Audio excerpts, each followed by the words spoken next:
Mateus 6,33, a orientação é: buscai, pois, em primeiro lugar o seu reino e a sua justiça, e todas estas coisas vos serão acrescentadas. E lá atrás, o texto traz as coisas que poderão ser acrescentadas, né? Não está falando nada de apartamento inteligente, de iate, não está falando nada disso daí. Mateus 23. A pessoa dá o dízimo, né? É tão religiosa no dízimo e não faz as coisas que o Senhor determina. Então aqui fala assim: ai de vós, escribas e fariseus hipócritas, porque traz o dízimo da hortelã, do endo, do cominho, e tendes negligenciado os preceitos mais importantes da lei: justiça, misericórdia, a fé, né? Deveis, porém, fazer estas coisas sem omitir aquelas.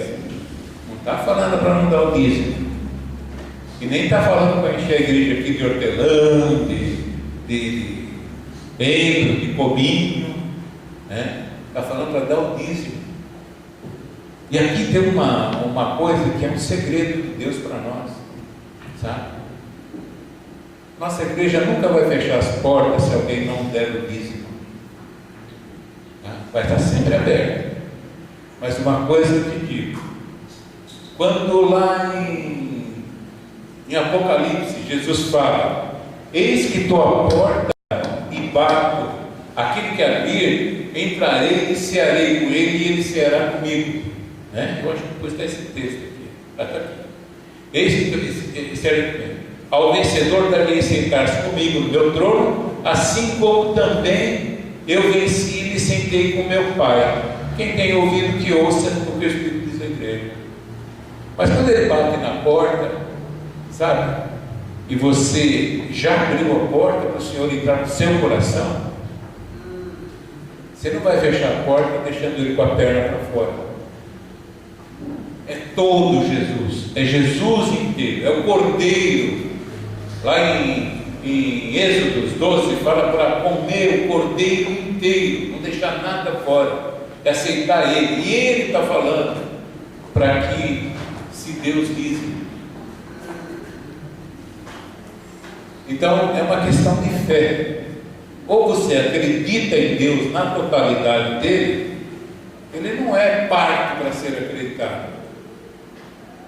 E quando a gente busca alguma justificativa para não dar o dízimo, fala: não, isso é coisa do Velho Testamento. Esse Mateus 23 foi Jesus que falou. No Novo Testamento, as promessas do Senhor são cumpridas. Ele repreende o devorador, mas muito mais que isso, é a tua certeza de que você tem fé no Senhor e acredita no Senhor na totalidade, não parcialmente no Senhor. Então, meus irmãos, o intuito mesmo que me moveu a trazer essa pregação é realmente buscar no nosso interior qual é a nossa motivação e o que a palavra tem feito conosco. Nós não podemos ser hipócritas, imaginar uma coisa e praticar outra. Nós somos cheios de falhas, todos nós temos falhas, sabe? Falhas de momento, né? Por isso que Jesus fala que ele falou para Pedro que ele queria lavar os pés dos apóstolos, porque os apóstolos andavam na terra e tinham que lavar os pés. A palavra já lavou completamente, mas às vezes algumas atitudes nossas têm que ser purificadas, e é lavar os pés. E nós lavamos nossos pés pelas orações, pelo pedido de perdão ao Senhor. Amém? Amém. Então eu gostaria mesmo que nós refletíssemos, todos nós, né? Como eu venho refletindo nisso, eu gostaria que todos nós refletíssemos. E na certeza que se realmente acontecesse isso com cada um de nós, a nossa igreja hoje estaria muito unida, bem comprometida com as coisas dela. Nós não veríamos um pacote aqui de primícias todos nós teríamos esse compromisso, porque através dessas premissas nós íamos exercer misericórdia. Nós esquecemos. Segundo domingo, o pastor fala: olha, pode vir no outro domingo também, sabe? Mas devia ser um compromisso nosso. Examine o nosso coração, vê se nós estamos, vê se está faltando alguma coisa que você não possa doar parte para alguém que necessita. Misericórdia. E é justo que um dá e o outro não dá? É justiça? Nós precisamos ser humildes perante o Senhor e reconhecer essas coisas. Amém? Eu estou falando isso do coração porque eu tenho certeza que o Senhor está nos alertando, sabe? Está nos alertando para que nós deixamos esse monte de notícia que só vem atrapalhar a nossa vida, que não leva a lugar nenhum, que está deixando a nossa alma entristecida porque nós não podemos resolver nada, e nós pensemos nas coisas do Senhor que está ao nosso alcance e que nós podemos fazer. Esse é o pedido que eu estou fazendo.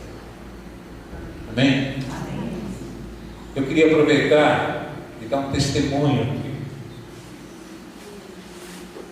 E meus filhos sempre queimam na minha cara porque eu fico emocionado, né? Mas vocês me perdoam se eu ficar emocionado. Dia 17 desse mês, do ano passado, eu estava participando de um culto aqui, culto dos jovens, e eu não estava me sentindo bem. Eu saí daqui e fui para o hospital. De lá para cá, eu perdi toda a atividade que eu tinha, toda a liberdade que eu tinha de ir e vir, de me locomover. E até hoje eu estou sofrendo consequência disso. Mas eu queria falar de uma coisa que eu pensava antes de me acontecer isso. Eu agradecia a Deus porque estava tudo bem, mas tinha um medo de quando algo me acontecesse, se eu ia manter a fé no Senhor, se eu não ia me abalar se alguma coisa ruim me acontecesse. E eu quero dar esse testemunho aqui.